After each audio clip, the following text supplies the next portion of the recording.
Welcome back. ఇక Perni Nani ration బియ్యం కేసులో దర్యాప్తు వేగవంతమైంది. ఏటూ మానస తేజను పోలీసులు అదుపులోకి తీసుకున్నారు. పేర్ని నాని భార్య గోదాంలో రేషన్ బియ్యం మాయం కేసులో మానస తేజ స్టేట్మెంట్ ఆధారంగా మరికొందరిపై కేసులు పెట్టే అవకాశం కనిపిస్తోంది.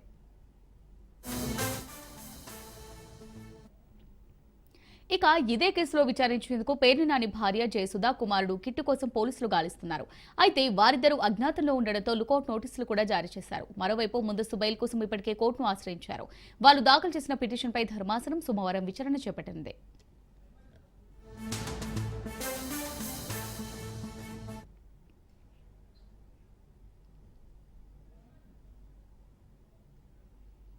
ఇక ఈ కేసుపై మాజీ మంత్రి పేర్ని నాని సీరియస్ అయ్యారు. తన ఫ్యామిలీని టార్గెట్ చేశారని మండిపడ్డారు.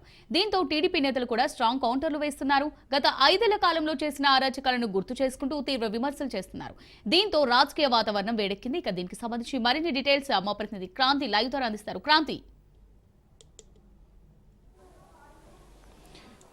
ఎస్ అమూల్య, రాష్ట్రంలో సంచలనంగా మారిన పేర్ని నాని కేసుకు సంబంధించి తాజాగా రోజుకొక మలుపు తిరుగుతుందని కూడా చెప్పుకోవచ్చు. అయితే కూటమి ప్రభుత్వం అధికారంలోకి వచ్చిన తర్వాత గత ప్రభుత్వ హయాంలో ఏవైతే అవకతవకలు జరిగినాయో వాటిపైన ప్రత్యేకమైన దృష్టి సారించడంతో పాటు తాజాగా పేర్ని నానికి సంబంధించిన ఆయన సతీమణి జయసుధ పేరు మీద ఉన్న గోడములకు సంబంధించి అక్కడ గోడములో రేషన్ బియ్యాలకి సంబంధించి మిస్యూజ్ అయ్యాయి, అక్కడి నుంచి రేషన్ బియ్యం బస్తాలు తరలిపోయాయంటూ కూడా కేసులు నమోదు చేసిన నేపథ్యం తాజాగా దానికి సంబంధించి తనిఖీలు అయితే నిర్వహించారు. గతంలో దాదాపు 4 రోజుల పాటు నిర్వహిస్తున్న తనిఖీల్లో 7,577 బస్తాలకి సంబంధించి గూడెం నుంచి కూడా తరలిపోయాయి. కాబట్టి వీటికి సంబంధించి దానిపైన అధికారులు కేసు నమోదు చేయడం జరిగింది. అయితే దీనికి సంబంధించి ఇప్పటికే అటు వైసీపీకి సంబంధించి రాజకీయ కక్ష పూరితంగానే ఈ రకమైన కేసులు పేర్ని నాని మీద పెడుతున్నారంటూ కూడా వైసీపీ నుంచి ఒక వాదన వినిపిస్తున్న నేపథ్యంలో దాన్ని పూర్తి స్థాయిలో తీవ్రంగా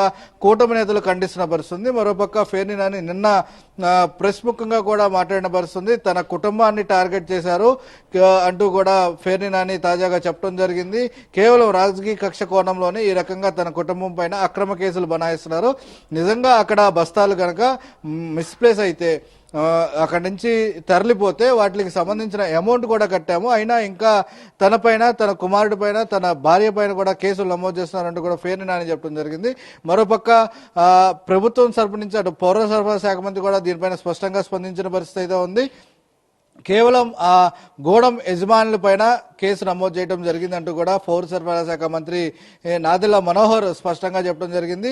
ఆ గోడెం యజమాని ఎవరైతే వారిపైన అంటే యజమానిగా పేర్ని జయసుధ ఉన్నారు కాబట్టి ఆవిడ పేరు మీద, అదేవిధంగా అక్కడ ఉన్న మేనేజర్ పేరు మీద మానస తేజ, ఇద్దరు పేరు మీద కూడా A1 A2 కింద కేసులు నమోదు చేశారు. అక్కడ జరిగిన అవకతవకలు కాబట్టి ఖచ్చితంగా కూటమి ప్రభుత్వం కేవలం ఒక పేర్ని నానియే కాదు, రాష్ట్ర వ్యాప్తంగా జరిగిన ఈ దాడులన్నిటిపైన సంబంధించి అన్ని జిల్లాల్లో కూడా ఈ రకమైన ఎక్కడైతే అవకతవకలు జరిగినాయో వాటిలన్నిటిపైన కూడా కేసులు నమోదు చేస్తున్నామంటూ కూడా స్పష్టంగా చెప్తున్న పరిస్థితి. ఇక పేర్ని నాని అంశానికి సంబంధించి 7,577 బస్తాలు గూడెం నుంచి కూడా వెళ్ళిపోయిన పరిస్థితి ఉంది. వీటికి సంబంధించి పూర్తి స్థాయిలో దర్యాప్తు కొనసాగిస్తున్నారు. దానిలో భాగంగానే కొంత దర్యాప్తులో వేగం కూడా పోలీసులు పెంచారని కూడా చెప్పుకోవచ్చు. A2గా ఉన్న మానస తేజ ప్రస్తుతం పోలీసులు అదుపులో ఉన్నారు.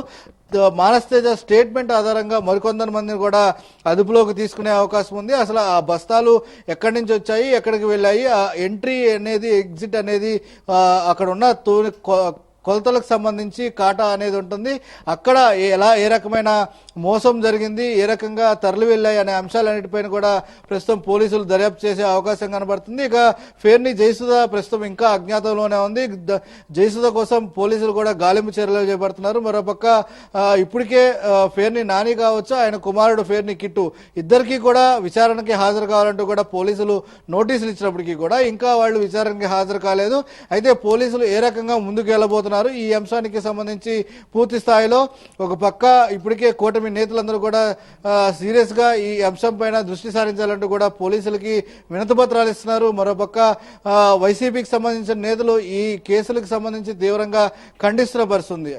ఈ నేపథ్యంలోనే దీనికి సంబంధించి పోలీసు ఉన్నతాధికారులు అయితే ప్రత్యేకంగా పోలీసు బృందాలని కూడా ఏర్పాటు చేసి పేర్ని నాని, అదేవిధంగా పేర్ని జయసుధ, అదేవిధంగా మానస తేజ కోసం అటు వెతుకుతున్న పరిస్థితి పరిస్థితి అయితే ఉంది. బృందాలు కూడా ఏర్పడి ఎక్కడ ఉన్నారు అనే అంశానికి సంబంధించి కూడా సెర్చ్ చేస్తున్న పరిస్థితి ఉంది. ఈ నేపథ్యంలోనే ఖచ్చితంగా ఆ గూడెంలో రేషన్ బియ్యానికి సంబంధించి దాదాపు నెల రోజుల పాటు చేసిన సోదాల్లో దాదాపు ఇప్పటికీ ఒక లెక్కకు వచ్చారు అధికారులందరూ కూడా 7,577 బస్తాలు అక్కడి నుంచి మాయమయ్యాయి. కాబట్టి దీనికి సంబంధించి పూర్తి స్థాయి విచారణ కూడా జరుగుతుంది. ఈ దర్యాప్తు అంశానికి సంబంధించి అనేక మంది ఉన్నారు అనేది కూడా కొంత అధికారులు భావిస్తున్న నేపథ్యంలో A2 మానస్ తేజాని అదుపులోకి తీసుకున్నారు. మానస్ తేజ విచారించని అదేవిధంగా విచారణలో భాగంగా ఏవైతే స్టేట్మెంట్ ఇస్తున్నారో ఆ స్టేట్మెంట్ ఆధారంగా ఇంకా ఎవరెవరు ఉన్నారు ఈ రాబోయే రోజుల్లో ఇంకా అరెస్టులు అయ్యే అవకాశం కూడా కనిపిస్తుంది. ఎందుకంటే దీనిలో ఇప్పటికే పేర్ని నాని సతీమణి అప్పటి వైసీపీ ప్రభుత్వంలో తన పేర్ని నాని మంత్రిగా ఉన్నారు. ఆ గూడెంలు అనేవి పేర్ని నాని సతీమణి జయసుధ పేరు మీద పెడతాం జరిగింది. అంటే అధికారాన్ని అడ్డుపెట్టుకుని ఈ రకంగా రేషన్ బియ్యం మాఫియా నడిపారంటూ కూడా కూటమి నేతలు ఆరోపిస్తున్న నేపథ్యంలో ఈ అంశానికి సంబంధించి కూటమి ప్రభుత్వం వచ్చిన తర్వాత పెద్ద ఎత్తున ఈ రేషన్ మాఫియా పైన ఉక్కుపాదం అయితే మోపుతుంది. దానికి సంబంధించి తాజాగా ఈ రేషన్ బియ్యం మచిలీపట్నం అంశానికి సంబంధించి గూడెంలో పేర్ని జయసుధ పేరు మీద ఉన్న గూడెంలో ఈ అంశాలన్నీ కూడా దాదాపు ఒక కొలిక్కొచ్చాయని కూడా చెప్పుకోవచ్చు. ఇక రాబోయే రోజుల్లో పేర్ని కిట్టును కూడా విచారించి అవసరమైతే అదుపులోకి కూడా తీసుకునే అవకాశం అయితే కనిపిస్తుంది. దాంతోపాటు ఈ బియ్యం ఎక్కడికైతే తరలి వెళ్ళిపోయినా వీటిలన్నిటికీ సంబంధించి కూడా ఎక్కడికి వెళ్ళాయి, కాకినాడకు వెళ్ళాయా లేదు ఇతర ప్రాంతాలకు ఎక్కడికన్నా వెళ్ళాయా, ఈ అంశాలన్నీ కూడా పోలీసులు క్షుణ్ణంగా పరిశీలించి దర్యాప్తు చేసిన అవసరం అయితే ప్రస్తుతం కనిపిస్తుంది. దానిలో భాగంగానే ఒక పక్క పేర్ని నాని ఇచ్చిన కౌంటర్కి సంబంధించి కూటమి నేతలు టీడీపీ నేతలు అందరూ కూడా స్ట్రాంగ్ కౌంటర్లు ఇస్తున్న పరిస్థితి ఉంది. గత ప్రభుత్వ హయాంలో ఏ రకంగా అయితే వైసీపీ నేతలు ఇంట్లో ఉన్న మహిళల్ని సైతం అందరినీ ఇబ్బంది పెట్టారో ఇప్పుడు వారికి గుర్తొస్తుందా?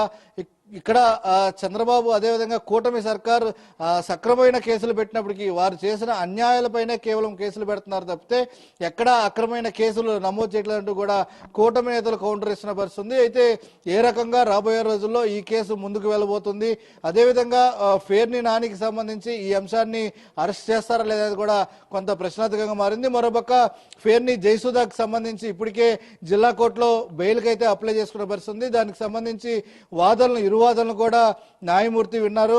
ఇరువాదనలకు సంబంధించి కూడా పూర్తయిన నేపథ్యంలో తీర్పు రిజర్వ్ అయిన పరిస్థితి ఉంది. ఇక హైకోర్టులో పేర్ని నానితో పాటు పేర్ని కిట్టుకు కూడా ముందస్తు బెయిల్ దాఖలు చేసిన పరిస్థితి ఉంది. మొత్తంగా పేర్ని నాని అంశానికి సంబంధించి రాబోయే రోజుల్లో రేపు అటు జిల్లా కోర్టులో పేర్ని జయసుధకు సంబంధించి న్యాయమూర్తి ముందస్తు బెయిల్ ఇస్తారా లేదా అనేది కూడా రేపు తేలే అవకాశం కనబడుతుంది. పూర్తిస్థాయిలో విచారణ మొత్తం ఈ రేషన్ బియ్యానికి సంబంధించి కొంత వేగవంతం చేశారని చెప్పుకోవచ్చు. అమూల్య అప్డేట్స్ క్రాంతి.